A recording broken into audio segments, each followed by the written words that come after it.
మహబూబ్ నగర్ బహిరంగ సభలో సీఎం రేవంత్ రెడ్డి మాట్లాడుతున్నారు. లైవ్ లో చూద్దాం. అండ్ కార్నింగ్ టెక్నాలజీకి సంబంధించిన యాజమాన్యము వారి సిబ్బంది అందరూ ఈరోజు ఈ ప్రారంభోత్సవ కార్యక్రమంలో పాల్గొని రాబోయే రోజుల్లో మహబూబ్ నగర్ జిల్లా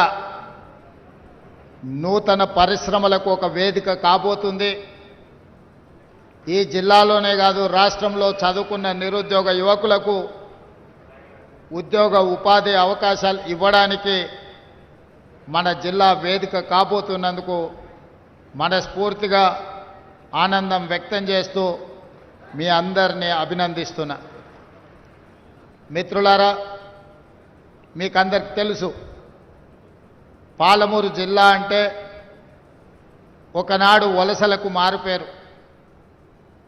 ఈ దేశంలో బాక్రానంగల్ డ్యామ్ కట్టినా, నాగార్జున సాగర్ డ్యామ్ కట్టినా, ఎస్ఆర్ఎస్పి కట్టినా, ఎక్కడ ఏ మూలన ప్రాజెక్టులు కట్టినా తట్ట పని, పార పని, మట్టి పని చెయ్యాలి అని అంటే పాలమూరు బిడ్డలు భాగస్వామ్యం లేకుంటే ఈ దేశంలో ఏ ప్రాజెక్టు నిర్మాణం కాలే.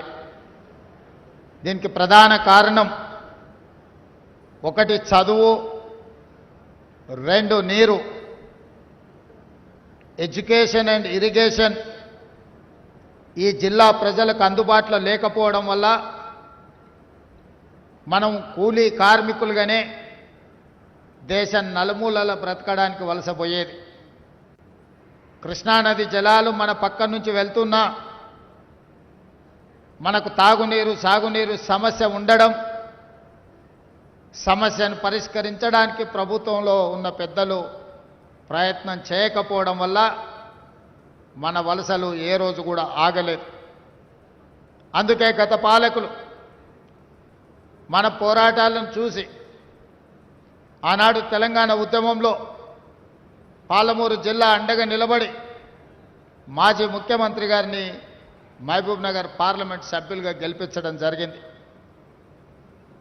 ఇక్కడి పార్లమెంట్ సభ్యుడిగా తెలంగాణ రాష్ట్ర సాధనలో లోక్సభకు ప్రాతినిధ్యం వహించిన మన ప్రాంతానికి తెలంగాణ రాష్ట్రం వచ్చిన తర్వాత సముచిత న్యాయం జరగలేదు.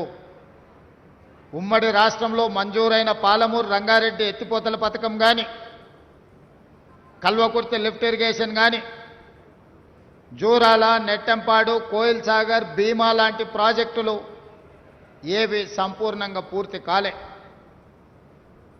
ఆనాడు సోనియా గాంధీ గారి నాయకత్వంలో పాలమూరు యూనివర్సిటీ మంజూరు చేసినా అదొక పీజీ కాలేజ్ లాగా మిగిలిపోయింది తప్ప యూనివర్సిటీకి ఉండాల్సిన హోదా ఇంజనీరింగ్ కాలేజ్ కానీ, లా కాలేజ్ కానీ, ఇతర కళాశాలలు లేకపోవడం వల్ల పేరుకే పాలమూరు యూనివర్సిటీ కానీ అదొక పీజీ కాలేజీగా మిగిలిపోయింది.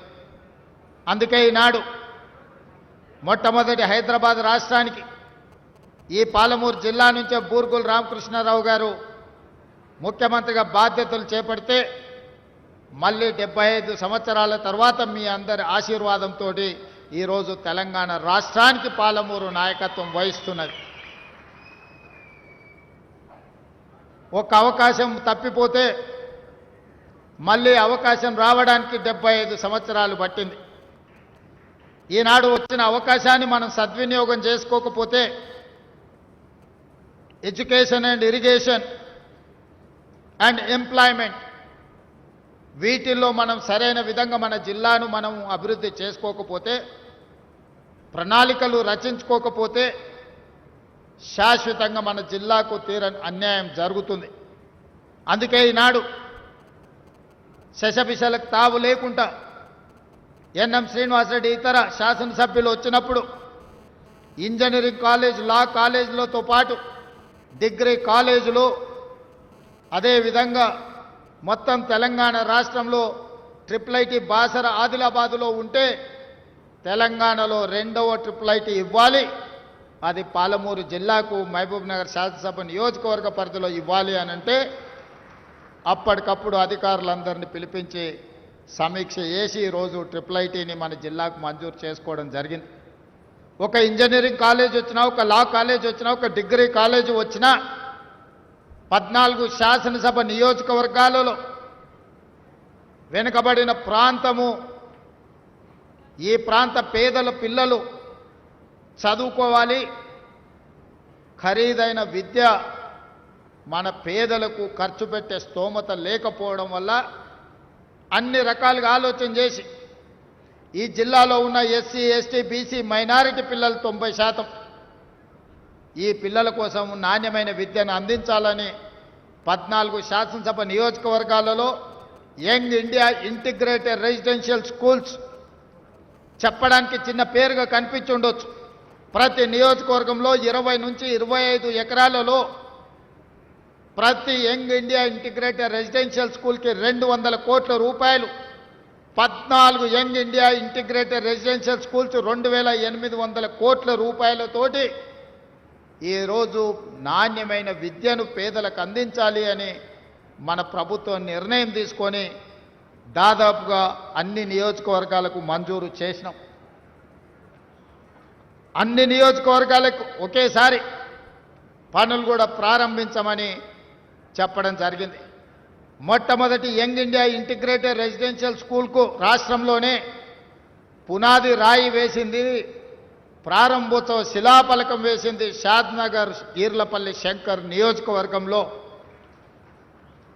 ఎందుకు అనంటే మన వెనుకబడిన జిల్లా, మన కరువు, మన వలసలు ఆగాలి అనంటే మన పిల్లలకు నాణ్యమైన విద్యను అందించాలి. ఈరోజు ఈ వేదిక మీద నుంచి జిల్లా ప్రజలకు నేను విజ్ఞప్తి చేస్తున్నా. ఆనాడు శ్రీమతి ఇందిరాగాంధీ గారు భూస్వాముల దగ్గర ఉన్న వేలాది ఎకరాల భూములను సేకరించి ఎస్సీ, ఎస్టీ, బీసీలకు అసైన్మెంట్ పట్టాలిచ్చి వాళ్లకు భూముల యజమానులను చేయడం జరిగింది. కొంతమంది వాటిని సద్వినియోగం చేసుకున్నారు, ఇంకొంతమంది వాటిని సద్వినియోగం చేసుకోలేకపోయినరు. దానికి సాగునీరు అందుబాటులో లేకపోవడం కావచ్చు, లేదా వాళ్ళ ఆర్థిక పరిస్థితి దానికి అనుకూలంగా ఉండకపోవచ్చు. ఈనాడు పేదలకు పంచడానికి ప్రభుత్వం దగ్గర భూములు లేవు. పేదలకు సంక్షేమ పథకాలు అందించడానికి ఈరోజు కొంత నిధుల కొరత ఉంది. అయినా సంక్షేమ పథకాలు అమలు చేస్తూనే నేను ఒక సూచన చెయ్యదలుచుకున్నా. మన తలరాతలు మారాలి. వలసలు వెళ్ళే మనము ఈ వలసల బారి నుంచి బయటపడాలి అనంటే మన పిల్లలు ఉన్నత చదువుకోవాలి. మన తలరాతలను మార్చేది ఒకే ఒక్కటి విద్య. విద్య చదువుకుంటేనే మన తలరాత మారుతుంది. ఈ పాలమూరు జిల్లా నుంచి అత్యధికంగా డాక్టర్లు, ఇంజనీర్లు, లాయర్లే కాదు ఐఏఎస్లు, ఐపీఎస్లు ఈ రాష్ట్రానికే కాదు దేశానికే సేవలు అందించే విధంగా మన జిల్లా ఎదగాలి. ఎదగాలి అనంటే మనం చదవాలి. చదవాలి అనంటే మీకు వసతులు కల్పించాలి. ఆ వసతులు కల్పించే బాధ్యత పాలమూరు బిడ్డగా నేను తీసుకుంటా. ఎక్కడ ఏమి కావాలన్న విద్యకు నిధులు అందించడంలో మనకు దరిద్రం లేదు. ఈ ప్రాంత సాగునీటి ప్రాజెక్టులు దశాబ్దాలుగా నిర్లక్ష్యానికి లోనైనాయి. అందుకే ఈ మధ్య కాలంలో పాలమూరు జిల్లాలో ప్రాజెక్టులకు గ్రీన్ ఛానల్ ద్వారా నిధుల విడుదల చేయడం జరిగింది. ఉద్దండాపురే కాదు, మక్తల్, నారాయణపేట, కొడంగల్ లాంటి ప్రాజెక్టు కర్ణాటక సరిహద్దుల్లో అత్యంత వెనుకబడిన ప్రాంతం మక్తల్, నారాయణపేట, కొడంగల్. నీళ్ళు అంటే ఎట్లుంటాయో కూడా మాకు తెలియదు. అందుకే ఆనాడు 2014లో మేము జీవో 69 ద్వారా ప్రాజెక్టు మంజూరు ఉమ్మడి రాష్ట్రంలో తెచ్చుకుంటే ఈ ప్రాంతానికి పార్లమెంట్ సభ్యుడిగా పనిచేసిన చంద్రశేఖరరావు గారు 10 సంవత్సరాలు ముఖ్యమంత్రిగా మా ప్రాజెక్టును తొక్కిపెట్టిండు, మా ప్రాంతానికి అన్యాయం చేసిండు.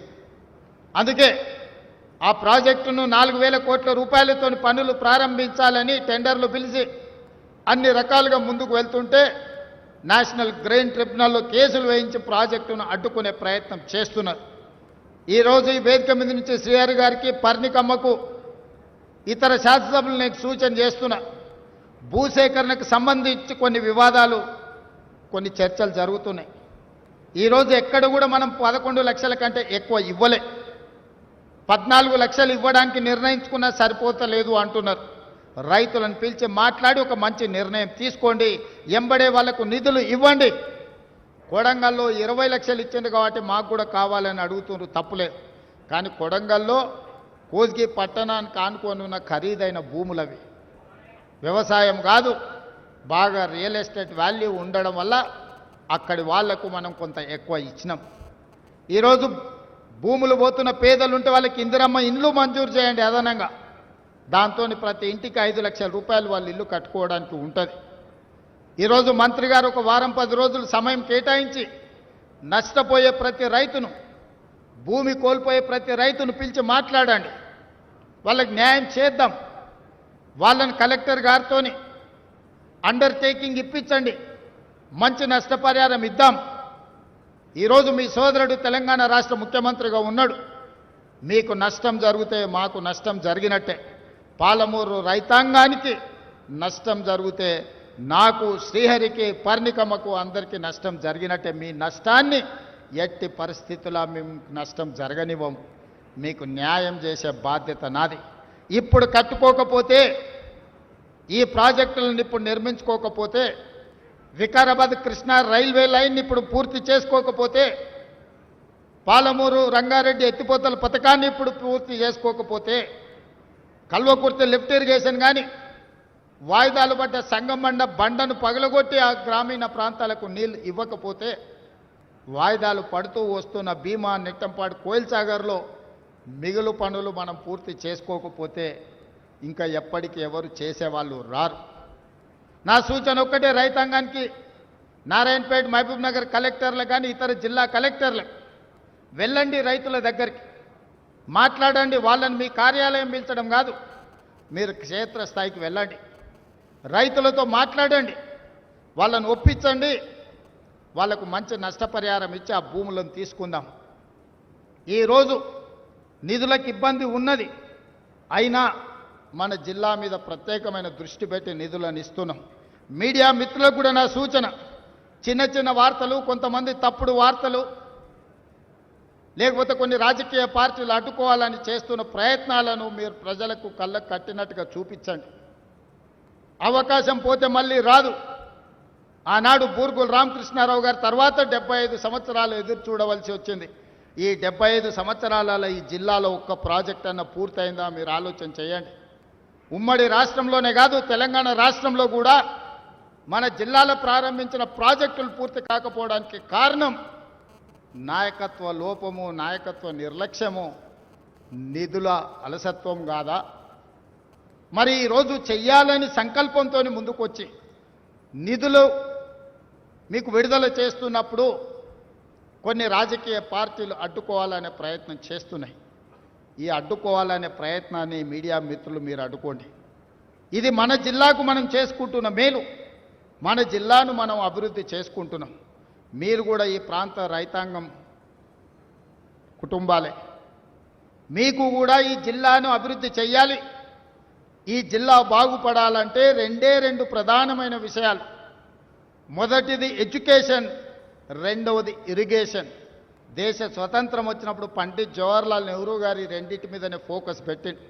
ఆనాడు కరువును ఎదుర్కోవడానికి ఇరిగేషన్ ప్రాజెక్టులు, ఈరోజు కట్టిన ప్రాజెక్టులు నాగార్జున సాగర్, శ్రీశైలం, ఎస్ఆర్ఎస్పి లాంటి ప్రాజెక్టులు తెలంగాణ ప్రాంతంలో పండిత్ జవహర్లాల్ నెహ్రూ గారు ప్రారంభించారు. ఈనాడు ఉన్న యూనివర్సిటీలన్నీ కూడా పండిత్ జవహర్లాల్ నెహ్రూ గారే ఈ దేశంలో ప్రారంభించారు. కాబట్టి ఐఐటీల నుంచి ఐఐఎంల వరకు ఈరోజు మన పిల్లలు చదువుకుంటారు. ఈ రెండే పాలమూరి యొక్క తలరాతను మారుస్తాయి, వలసలను ఆపుతాయి, ఈ ప్రాంతం అభివృద్ధి చెందుతుంది. ఇంతకుముందు మిత్రుడు మధుసూదన్ రెడ్డి చెప్పినట్టు బ్రహ్మోస్ మిసైల్కు సంబంధించిన పరిశ్రమను ఇక్కడ తెస్తే, బ్రహ్మోస్ మిసైల్ ఇక్కడనే ఉత్పత్తి జరిగితే దాని చుట్టూత పరిశ్రమలు వస్తాయి. ఆ పరిశ్రమల్లో కూడా వేలాది మంది మన పిల్లలకు ఉద్యోగాలు వస్తాయి. ఈరోజు ఈ 14 నియోజకవర్గాలలో ఇంటిగ్రేటెడ్ రెసిడెన్షియల్ స్కూల్లే కాదు, ఏటీసీలు అంటే అడ్వాన్స్డ్ టెక్నాలజీ సెంటర్లు, ఇవన్నీ కూడా ఐటీఐలకు ప్రత్యామ్నాయం. సాంకేతిక నైపుణ్యం పెంచి ఈరోజు స్కిల్ వర్కర్స్ని తయారు చేసి మిడిల్ ఈస్ట్ కంట్రీలకే కాదు సింగపూర్ జపాన్ లాంటి దేశాలకి ఈరోజు సాంకేతిక నైపుణ్యం ఉన్న యువకులు అవసరం ఉన్నది. ఇతర దేశాల్లో ఇవాళ అమెరికాకు పోవాలంటే ఒక ఇంజనీరింగ్ ఏదో చదువుకొని ఉండాలి. కానీ ఇవాళ సింగపూర్, సౌత్ కొరియా, జపాన్ లాంటి దేశాలలో మంచి మంచి ఉద్యోగాలు రావాలంటే చదువు తక్కువ సాంకేతిక నైపుణ్యం ఉంటే ఉద్యోగ ఉపాధి అవకాశాలు ఉన్నాయి. 14 శాసనసభ నియోజకవర్గాలకు పెద్దలు చిన్నారెడ్డి గారికి చెప్తున్నా, ఏటీసీలు ఎక్కడ లేకపోయినా 14 నియోజకవర్గాలకు 14 అడ్వాన్స్డ్ టెక్నాలజీ సెంటర్లు ఇచ్చే బాధ్యత ఈ ప్రభుత్వం తీసుకుంటుంది. ఏ నియోజకవర్గాలలో లేవో మీరు ప్రతిపాదనలు పంపించండి. మీరు తక్షణమే కలెక్టర్లతో రివ్యూ తీసుకోండి. ఏ నియోజకవర్గంలో లేకపోతే ఆ నియోజకవర్గంలో 5 నుంచి 10 ఎకరాల స్థలం ఎతకండి. ఏటీసీలను మంజూరు చేసి మన పిల్లలు ఇంటర్ చదివిన తర్వాత సాంకేతిక నైపుణ్యం నేర్పుదాం. తద్వారా ఉద్యోగ ఉపాధి అవకాశాలు కల్పిద్దాం. అదేవిధంగా ఎన్ఎం శ్రీనివాసరెడ్డి గారికి సూచన చేస్తున్న IIIT ఒక అద్భుత క్యాంపస్ మనం కట్టుకుందాం. ఎందుకంటే ఎయిర్పోర్ట్కి కూతవేటు దూరంలో మనం ఉన్నాం. ఎవరి రాష్ట్రానికి వచ్చినా, విదేశాల నుంచి మేధావులు వచ్చినా మహబూబ్ నగర్లో ఉన్న IIITని చూడడానికి రావాలి. ఒకప్పుడు మన పేదరికాన్ని, మన కరువును, మన వెనుకబాటుతనాన్ని వీటిని చూపించేదానికి ముఖ్యమంత్రులు పాలమూరు జిల్లాకు విదేశీయుల నుంచి పర్యాటకులను, ప్రెసిడెంట్లను తీసుకొచ్చేటోళ్ళు. టోనీ బ్లేయర్ వచ్చిండనంటే మన పేదరికం ఒక ఎగ్జిబిషన్ ఉండే. ఇతర దేశాల ప్రధానమంత్రులు, ఇతర దేశాల నుంచి బృందాలు వస్తే పాలమూరు కరువును, పాలమూరు పేదరికాన్ని చూపించడానికి ఆనాటి ముఖ్యమంత్రులు పాలమూరు జిల్లాకు తీసుకొచ్చేవాళ్ళు. ప్రతివాడు వచ్చి పాలమూరు జిల్లాను దత్తత తీసుకుంటా అని చెప్పేవాడు. నేను ఈరోజు యువమిత్రులందరినీ, వేదిక మీద ఉన్న శాసనసభ్యులందరినీ నేను అడుగుతున్నా, మనందరికీ ప్రజలు ఒక మంచి అవకాశం ఇచ్చారు. భవిష్యత్తులో మన పేదరికాన్ని, మన వెనుకబాటుతనాన్ని చూపించడానికి కాదు, మన అభివృద్ధిని, మన చదువును, మన విద్యా సంస్థల్ని, మన సాగునీటి ప్రాజెక్టులను చూపించడానికి విదేశీ నుంచి బృందాలు రావాలి పాలమూరు జిల్లాకు తప్ప మనల్ని పేదవాళ్ళుగా చూపించడానికి కాదు. ఇది మన గౌరవం కాదు. ఇది మనకేమాత్రం గౌరవం కాదు మిత్రులారా. మన పేదరికం ఒక ఎగ్జిబిషన్ కావాల్సిన అవసరం లేదు ప్రపంచానికి. మన అభివృద్ధే ఒక ప్రణాళిక కావాలి. పాలమూరు జిల్లా అభివృద్ధిని చూసి ఆశ్చర్యపడాలి. ఇక్కడి పరిశ్రమలు మన జిల్లా వాళ్ళకే కాదు, రాష్ట్రం విదేశాల నుంచి వచ్చే వాళ్ళకు కూడా ఉద్యోగ ఉపాధి అవకాశాలు కల్పించాలి. ఇవాళ ఈ పరిశ్రమ కూడా ఒక జర్మన్, ఒక అమెరికన్ కంపెనీ జాయింట్ వెంచర్ ఈరోజు ఇక్కడ ప్రారంభించుకున్నాయి. ఇట్లాంటి పరిశ్రమలు ఇంకా రావాలి. ఎయిర్పోర్ట్కి కూతవేటు దూరంలో ఉన్న ప్రాంతం మనది. మధుసూదన్ రెడ్డి ఇంతకుముందే డ్రై పోర్ట్ గురించి చెప్పిండు. తప్పకుండా వాటిని పరిగణలోకి తీసుకుంటాం. అదేవిధంగా హైదరాబాద్ బెంగళూరు కారిడార్ని డిఫెన్స్ కారిడార్గా, డిఫెన్స్లో లక్షలాది కోట్ల రూపాయల పెట్టుబడులు ఉన్నాయి. ప్రపంచ దేశాలు ఆసక్తిగా చూస్తున్నాయి. మనము మన ప్రణాళికల్ని హైదరాబాద్ బెంగళూరు హైవేని ఒక డిఫెన్స్ కనెక్టింగ్ కారిడార్గా తీర్చిదిద్దుదాము. చదువుకున్న వాళ్ళు జిల్లాలో ఈరోజు ఎమ్మెల్యేలుగా మీరు ఎన్నికైనరు. డాక్టర్ చిన్నారెడ్డి కాదు, మధుసూదన్ రెడ్డి, పర్ణిక, ఎన్ఎం శ్రీనివాసరెడ్డి, ప్రతి శాసనసభ్యుడు, డాక్టరు, ఇంజనీరు, ప్రపంచం పట్ల అవగాహన ఉన్నవాళ్ళు ఈరోజు మన ప్రాంతంలో ప్రాతినిధ్యం వహిస్తున్నారు. అందుకే మీరు కూర్చోండి, అధికారులతో మాట్లాడండి. నేను అధికారులకు, ముఖ్యంగా కలెక్టర్లకు సూచన చేస్తున్నా, పరిశ్రమలు పెట్టాలంటే భూమి కావాలి. ఎక్కడెక్కడ భూమి అందుబాటులో ఉందో ఆ భూముల యొక్క అందుబాటును నాకు పంపించండి. ఏ పరిశ్రమ వచ్చినా మొట్టమొదట పాలమూరు జిల్లాలోనే పెట్టేటందుకు నేను వాటిని పంపిస్తాను. కుర్చీలో కూర్చున్నది మీ వాడు, మీ సోదరుడు. ఏ వచ్చినా మొదటి ముద్ద పాలమూరు జిల్లాకే పెడతాను. ఇది నా బాధ్యత, నా నైతిక ధర్మము. అది చిన్నదా పెద్దదా కాదు. ఏదైనా మొదటి ముద్ద పాలమూరు బిడ్డలకు పెట్టాల్సిన బాధ్యత నా మీద ఉన్నది. ఎవరు ఏమనుకున్నా అన్ని పాలమూరు జిల్లాకే తీసుకెళ్తున్నాడని మా మంత్రివర్గంలో మిగతా మంత్రులు అనుకున్నా పర్వాలేదు, ఖచ్చితంగా మన జిల్లాకే తెచ్చుకుంటాం. ఇవాళ మనం ఉన్నాం కాబట్టి 2 మంత్రులు, చైర్మన్లు ఇవాళ స్పోర్ట్స్కి కానీ ఇతర వాటికి మన జిల్లా నుంచి పొలిటికల్ రిప్రజెంటేషన్ దక్కింది. అందుకే మిత్రులారా, ఈ మంచి అవకాశాన్ని సద్వినియోగం చేసుకుందాం. ఇప్పుడు రాజకీయాల కోసమో ఇతర కారణాల చేత అభివృద్ధిని అడ్డుకుంటే మనకు మనమే మరణ శాసనం రాసుకున్న వాళ్ళం అయితము. రాజకీయాలు వస్తూ ఉంటాయి, పోతూ ఉంటాయి, చూస్తూనే ఉండరు కదా.